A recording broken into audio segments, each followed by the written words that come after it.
Have you ever heard the phrase, "you're too sensitive"? Perhaps it was said by a family member, a colleague, a partner, or even that critical voice inside your own head. What if I told you that this sensitivity the world tries to label as a weakness is, in fact, your greatest superpower? Think for a moment. How many times have you felt emotions intensely, noticed details others missed, or deeply empathized with someone else's pain? The world, in its pursuit of toughness and coolness, tries to convince us that feeling too much is a flaw. But what happens when you internalize this criticism? When you try to shut down, to harden yourself, just so you won't be too sensitive anymore? For us women, this label is an old acquaintance. This pressure leads us to repress our emotions, to create an armor that, over time, disconnects us from who we truly are. We live in a society that values cold rationality and detachment, and any deviation from that is seen as a sign of fragility. But the truth is, this attempt to not be sensitive is a losing battle that leaves you exhausted, anxious, and deep down, far from your true strength.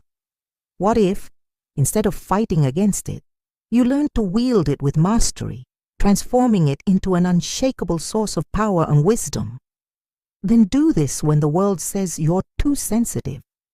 Reinterpret this trait, embrace it proudly. Stoic philosophy, often misinterpreted as a school of emotional coldness, actually offers us the tools for this. Stoics weren't about the absence of emotions, but about the absence of destructive passions, those uncontrolled emotions that drag us away from reason and virtue. For a sensitive woman, this means recognizing her intense emotions as valuable data, not as enemies to be suppressed. Practical example. Imagine someone gives you harsh criticism or a comment that deeply hurts you. Your natural sensitivity makes you feel the sting of pain immediately. But what if you paused, felt the pain without judging it, and then applied Stoic wisdom? Can I control this pain? No, it's already here. Instead of being swept away by the emotion, you observe it, analyze it, and decide, is this criticism true? This process of observing and questioning is what transforms your sensitivity from a vulnerability into a tool for self-knowledge and empowerment. Think of the metaphor of a seismograph. It's an extremely sensitive device, capable of detecting the smallest vibrations in the earth, even those imperceptible to us. Your sensitivity isn't a flaw. It's your ability to grasp nuances, to feel the ground beneath your feet, to perceive what's happening in the emotional environment around you, things the insensitive will never notice. If the seismograph tried to harden, it would fail its function. The challenge isn't to eliminate it, but to learn to interpret the signals it gives you without being overwhelmed by them. This wisdom of controlled sensitivity is rooted in the Stoic dichotomy of control. You do not control the fact that you are sensitive. It's part of your nature. Nor do you control others' words or actions that provoke you. But you do control your internal response to these emotions and events. That's your power. That's where your unshakable fortress lies.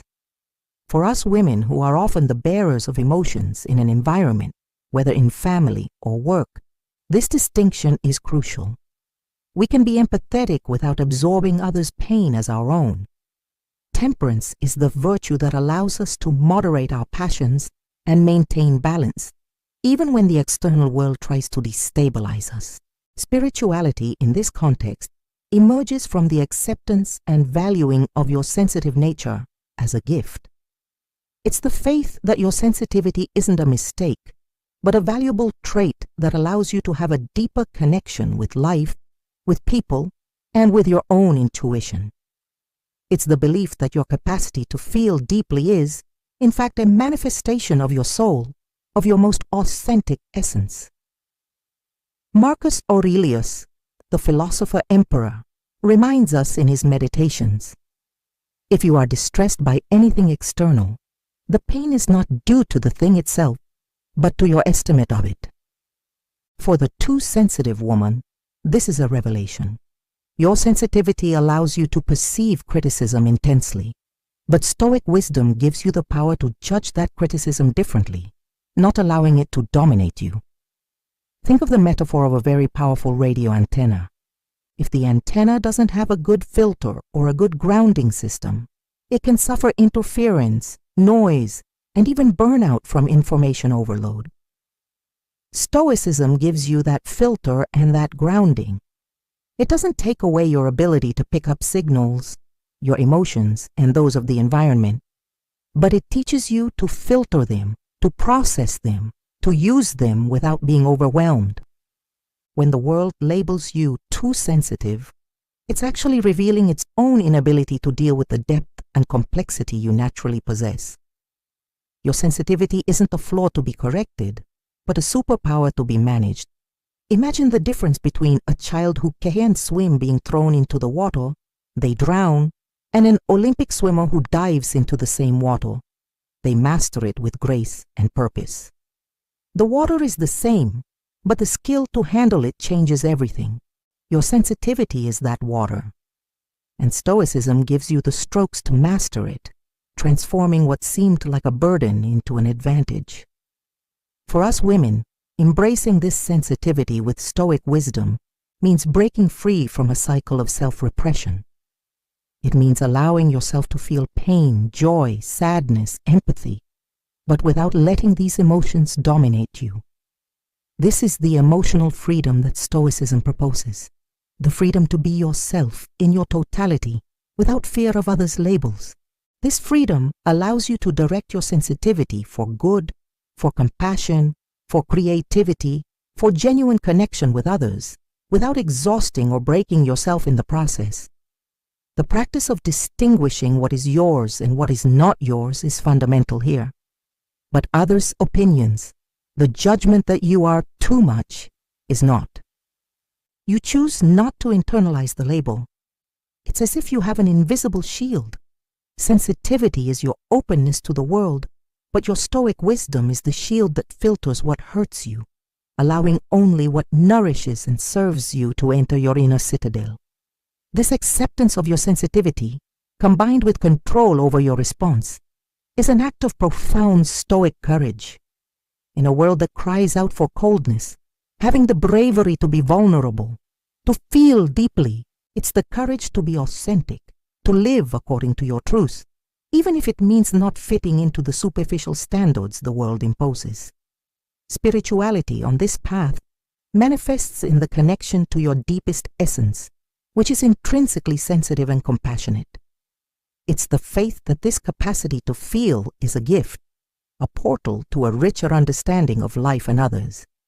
It's a mindset that invites you to see suffering not as something to be avoided at all costs, but as an opportunity to cultivate wisdom and compassion.